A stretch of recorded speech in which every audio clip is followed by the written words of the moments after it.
Wow, sorry. I want to really thank my Toshka, my nephew here. Toshka was really wonderful. I've watched him over the last several years. I've known him since he's been a little guy like this. I've seen him. And he really was barefoot. And because he didn't have his dad's died during his life. He was kind of the one, how do you say it, kind of kept out to the side. And he's come up and demonstrated an incredible international leadership, so I really appreciate that and what he's doing. And I know he's going to go a lot further than all the rest of us, younger, older ones. That's your responsibility. So that's what you have to do. You have to stand on our shoulders and go further. I just want to briefly, I'm really happy Tanashi, Frank is here, my Toshka, my nephew, and Rebecca. What happened was, I was asked at this gathering we held of all the different environmental groups in Canada that were working by the person coordinating the opposition to the Keystone XL, if I could please give some assistance and help of what needed to be done in the U.S. to stop the Keystone XL. And so I called back to South Dakota. There's a phrase in the Dakota language called Zuya. Zuya means you go out on this long journey. And my family, after World War II, my father chose to come up the Northwest here because that's where he left Haskell Institute. And so my mom came up here, they had friends, and he went on his Zuya, so I've been on a long Zuya. They've been holding the fort. Shouldn't say they've holding the fort, they've been running the fort. And so I knew the Ohantawas are known as the friendly people. The friendly people. The Ohantawas are the keepers of the red pipestone. There's also a sacred prophecy that came from the slaying of this white buffalo by our mutual great-great-grandfather, Imawachasha, by Makoli, which we share this prophecy, that we would see this long winter time come to an end. And there's many different relatives that share this, not just us. And so I called back to a sister of mine that, because my father and I used to go back and visit the graveyards at Standing Rock, and we'd always come to Yankton. And every year, he would quietly come. And he'd take me to every grave. And we offered tobacco and pray. I said, I want you to remember this. That connection, just to really have a connection to those that passed on. So I got to thinking about this, and I called back, and it turned out there had been a dream back there where one of the daughters of one of the chiefs had come in a dream and said, it's in the treaty. It's in the treaties. It's in the treaties. And so they went back and researched. Thomasina Reilbert, our incredible tribal attorney for the Yankton Sioux tribe, went back and our Uncle Vine Deloria, he had gone back and researched all the treaties, and he discovered this treaty. It was signed by the Pawnee Nation and the Ohantawa Nation on January 23rd, 1863. And the Pawnee Nation, I want to just I think you'll kind of get the picture. How many of you here in this room have seen Dances with Wolves? Most all people. Well, the protagonist in this picture were the Pawnees. The Dakotas, we were the good guys. And they were the mean guys. But really what happened was they were in the center of the plains, and as the colonization went on, which, I think that's all part of the process of bringing us here to this circle to this time we're in now, they were being pushed on all sides. And of course, we were pushed south by the Anishinaabe, who were traded weapons. So we didn't have those weapons. We were pushed south into the Pawnees. And so a battle was on. And this was a very, very powerful battle that went on between the Pawnee Nation, the Hunkawa, the Todas, the Lakotas. We fought. And this one individual who was representing one of the treaty signers of this treaty in 1863, his great-grandfather had on his shirt the scalps of 73 people he killed by hand. And he killed over 100 and some people in combat, trying to protect their land as Pawnees. The Pawnee Nation was reduced from 50,000 people to 600. Okay, so you got to know that this idea that we now understand of over 100 and some million people here reduced by 95% and sometimes 99% is a true story. It's not. And this is before ever seeing who was coming because it was disease that spread in the main stream. They came in, and before everybody who came, it was gone. So anyway, we have some really great, I saw on the list up there, West Coast Environmental Law. So we got to thinking about it, and the only way I could see to transcend and get us in a whole new relationship internationally, because I say this with respect, but the fact is, I don't see that justice is needed coming from the nation states of Canada and the United States of America, with all due respect. It'd be just like me coming over here to our elder here, sitting here. He's very meditative right now. Or no, I was just saying, if we had a contract, you and I, or yourself, we had a contract, an agreement, sacred agreement, and you violated that, and then you told me that your attorneys, your people would define how that would be settled, I wouldn't take that. Right? Or if it was turned the other way to you, would you? No. So, full justice cannot be achieved within the legal order of the United States, legal order of Canada, again, with the legal order of the Indigenous people, Aboriginal people. I believe it has to be done at an international level.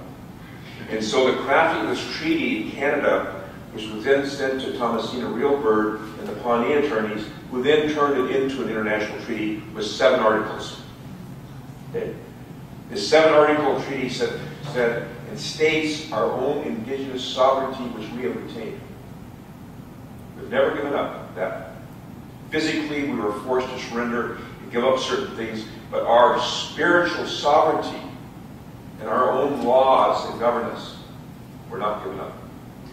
And so, based in that, now, this is a story where my Tahanshi comes in, because this was really, what happened was really unique. And I just want to share this because I think it's very important in relating how this whole thing began. The Yankton Sioux tribe is not an IRA government, meaning it did not agree to take on the same chief and council relationship that the U.S. had proposed to impose on it. Now, over time, just simply because they say if you dance with a drunk, you look like a drunk.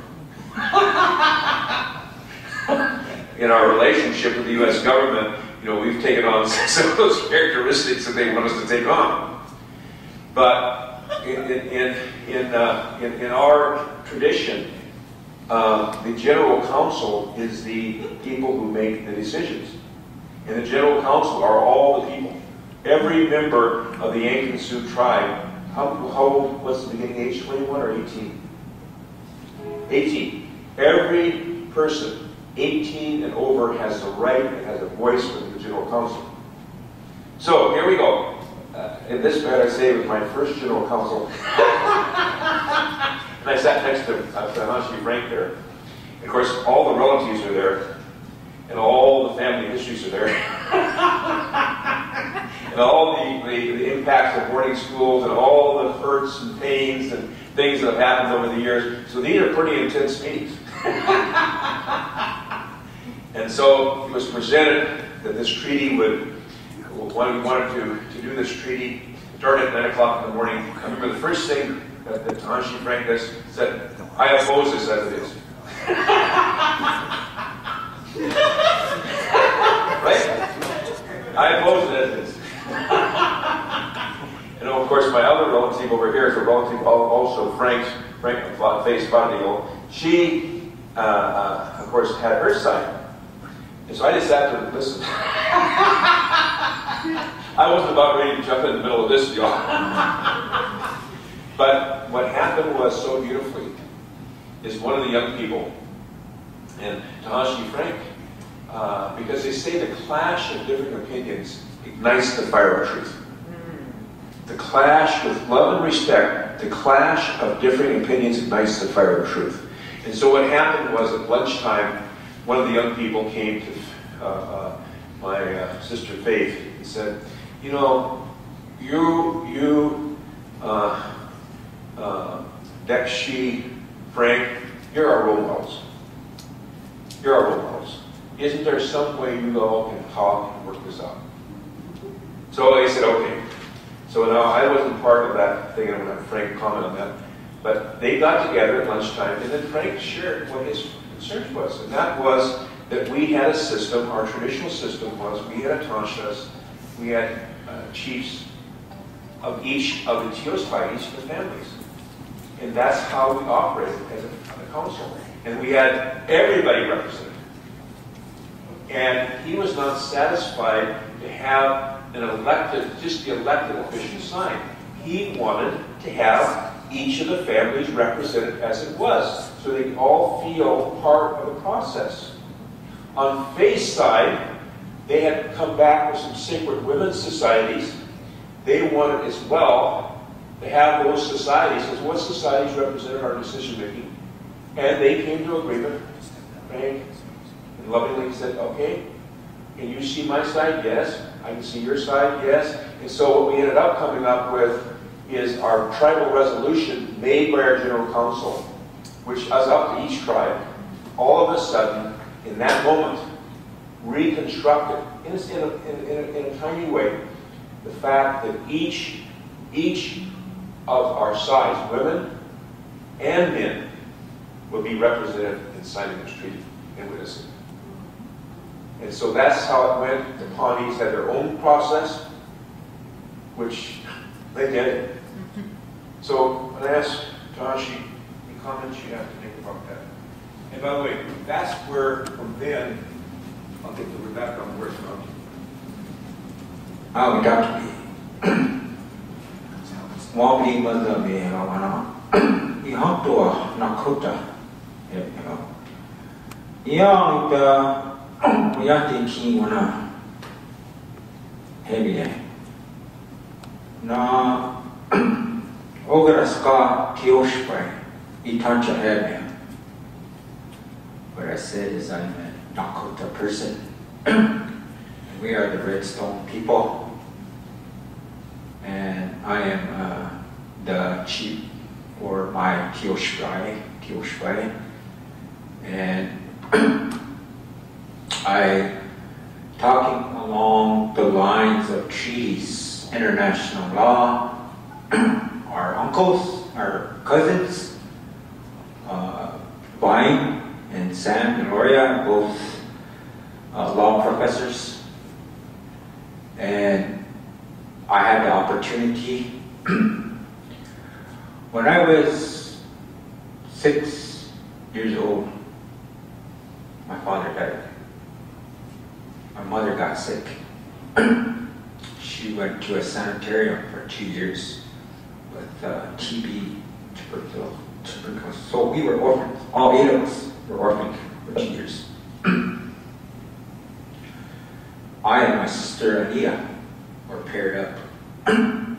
My little brother and my little sister were paired up. They were sent to an orphanage, to a foster home. We got sent to a U.S. boarding school. My older sisters got sent to a religious boarding school. My 2 older brother and older sister were to another hair school, which our grandfathers started in Rosebud, the area. And so we were all split up. But Vine and Sam, every weekend, because of Grandpa Vine lived right next, close to us in Pierre, South Dakota, when he was in Pierre. But when when they came back home from college in the summertime, they picked up I and my sister. I remember this because they had like a safari Jeep, the kind you see in the old safari movies, the big Jeeps, the Land Rover thing.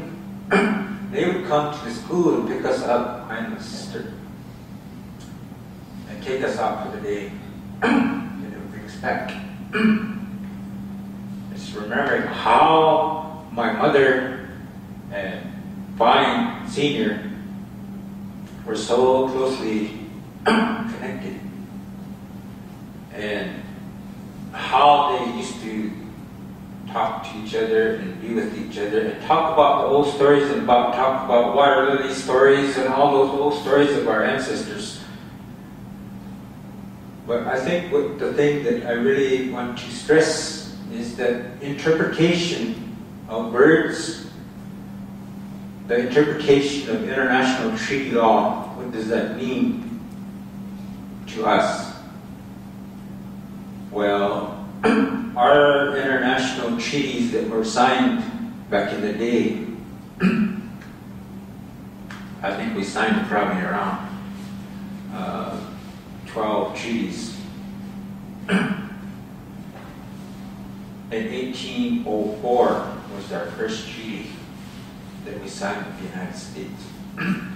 1804 treaty was never ratified by Congress. They took 6 miles on the side of the river from St. Croix, not St. Croix, but from St. Anthony's Falls down to Lake Blue Earth, around there in Minnesota, 9 miles on each side of the river. That land, illegally, because it was never ratified by Congress, still belongs to the Yankton Sioux people. But we never fought that. We never fought that. The only reason why we signed that treaty was to protect the quarries. We didn't want no non-Indian person to set foot on those quarries, because that was a very sacred place that God put His energy for Turtle Island, what we call Turtle Island.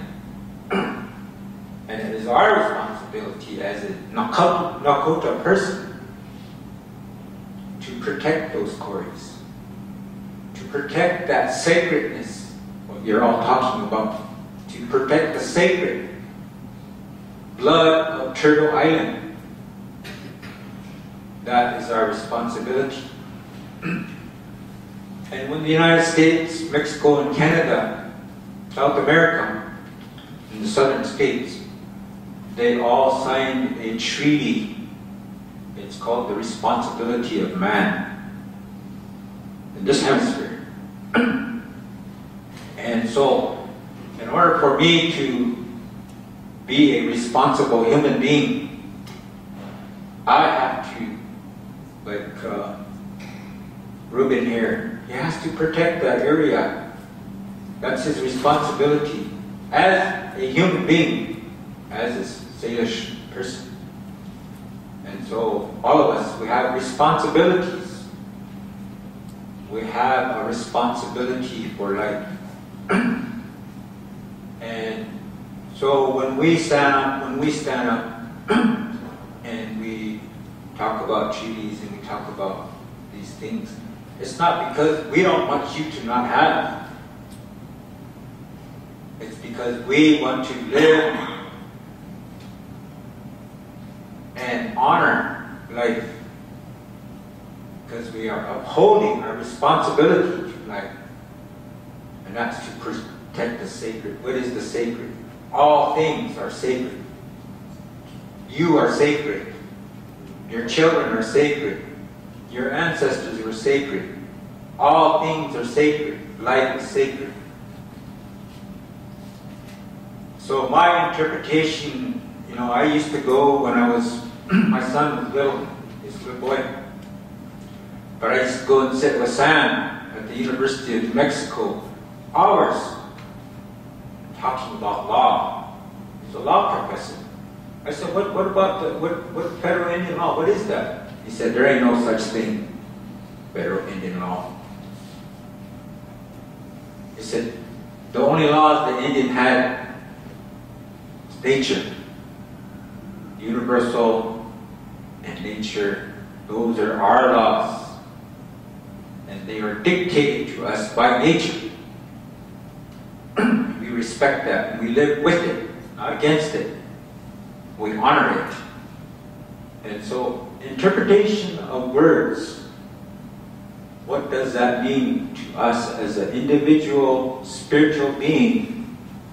What does that mean to us personally? So, when we start talking about international law and then those things, all those treaties that were signed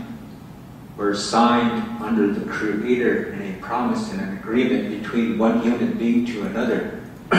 But we used sacred instruments at the time of these treaties signing. We used a pipe, we used medicine arrows, we used a medicine hat. All these things that we pulled in the universe in order to sign.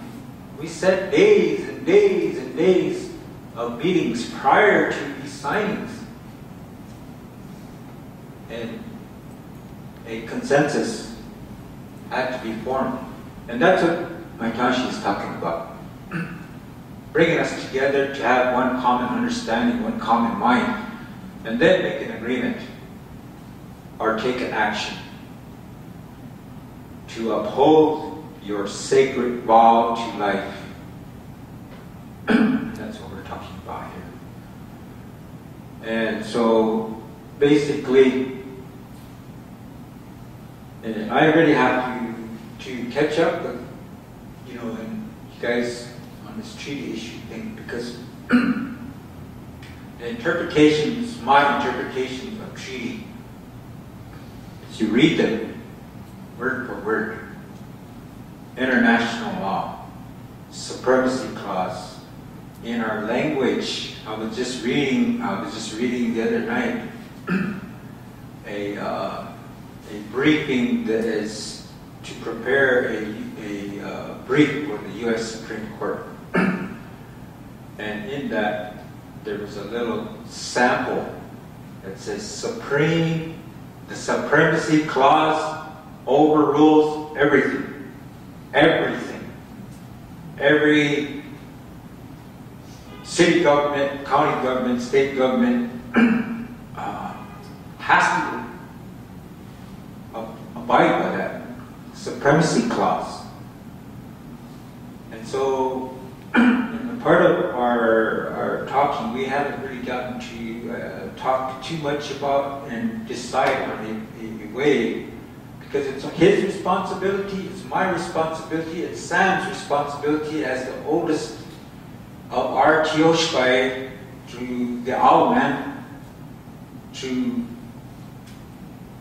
uphold what they did. They built a pipe. They built and made a promise to God to uphold these treaties. Our ancestors did that. So now that responsibility falls down, and it comes down to us. And then it's going to go down to him and to your son.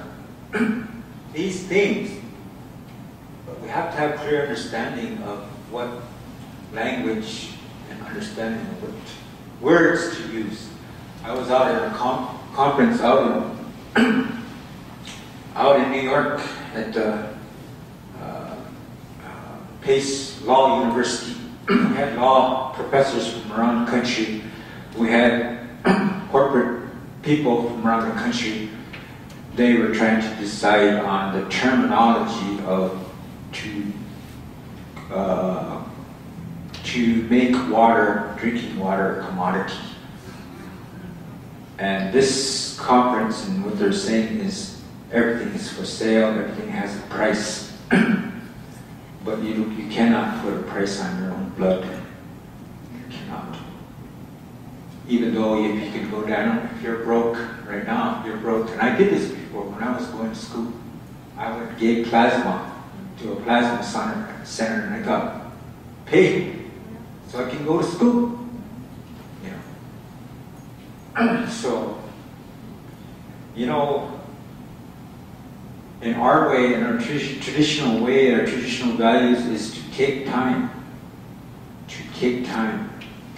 and to think and to be clear. Our grandfather, Saswe, the old man, they showed us right above by White Swan. He walked those hills back and forth, back and forth. They said day after day after day before he signed that treaty. Thought about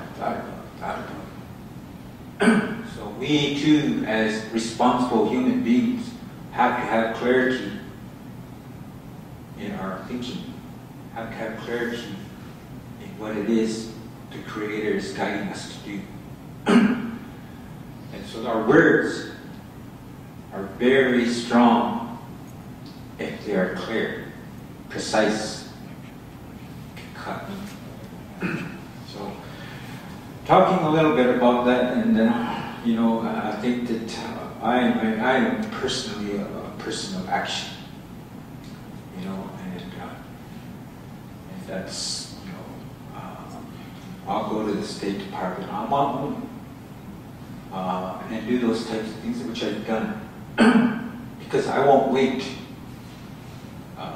because I have a responsibility, and it's just the way that I grew up. My mother said, "You belong outside." My entire life outside in nature. Learn out there. Learn.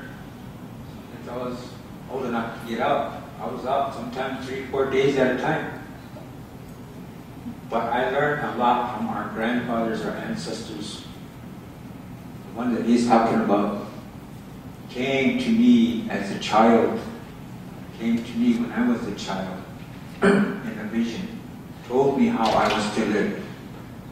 So we have chiefs, many, many chiefs in our heritage, in our lineage. I don't know if Bill knows all of them. There are many. And I think that's where we need to catch up, because the extension of our family is massive. It is massive. So anyway, I thank you for this opportunity. I'll